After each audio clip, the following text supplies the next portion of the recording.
Bonjour à tous et bienvenue à ce premier numéro sur le tutoriel sur l'agriculture en 2 minutes, qui est une émission produite par Agro Volaille Multiservice en vue de promouvoir les produits agricoles commercialisés, mais aussi de vulgariser les bonnes techniques et pratiques agricoles.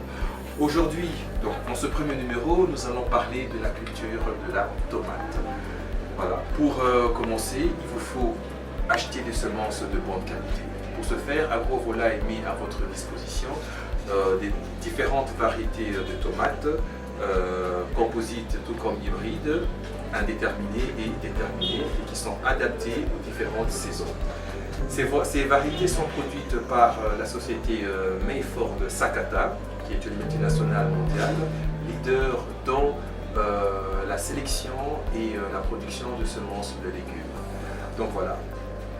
Dans le guide de semis, nous vous recommandons de pouvoir semer vos graines à une profondeur comprise entre 5 mm et 1 cm. Il est important de pouvoir respecter cette profondeur parce qu'au-delà de ça, la graine ne pourra pas germer convenablement. Ensuite, vous allez tasser légèrement votre sol pour que la terre puisse adhérer avec la graine. Lorsque la plante, évidemment, après, il faut arroser à l'aide d'un arrosoir, donc à jet fin. Donc j'insiste bien à jet fin. Donc quand vous arrosez à une forte pression, l'eau aura tendance à enlever la graine du sol.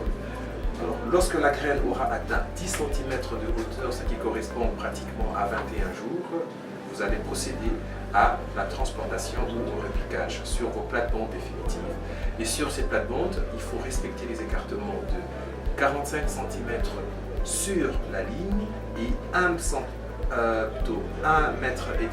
à 2 mètres entre les lignes. Alors j'insiste qu'il est très important de pouvoir respecter ces écartements parce que la plante va favoriser le bon développement, enfin ces écartements, je m'excuse, va favoriser le bon développement de la plante, mais aussi limiter la transmission des maladies. Alors il faudrait également prévoir des tuteurs sur ces plantes. Alors je voudrais vous recommander 3 astuces pendant la croissance. Premièrement, c'est qu'il ne faudrait pas arroser les plantes sur les feuilles.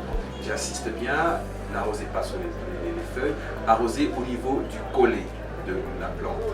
Le deuxième point, c'est que durant la croissance, il faut de manière régulière enlever les gourmands, qui sont des jeunes pousses, entre les aisselles de la tige principale et de la tige secondaire.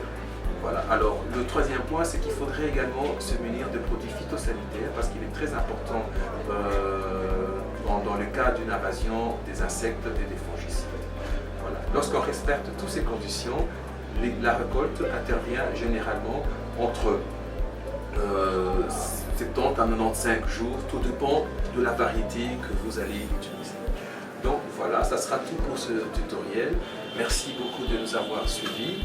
Et si vous avez des questions ou des recommandations, n'hésitez pas à nous contacter sur l'adresse ou le numéro de téléphone qui s'affichera sur le bas de l'écran.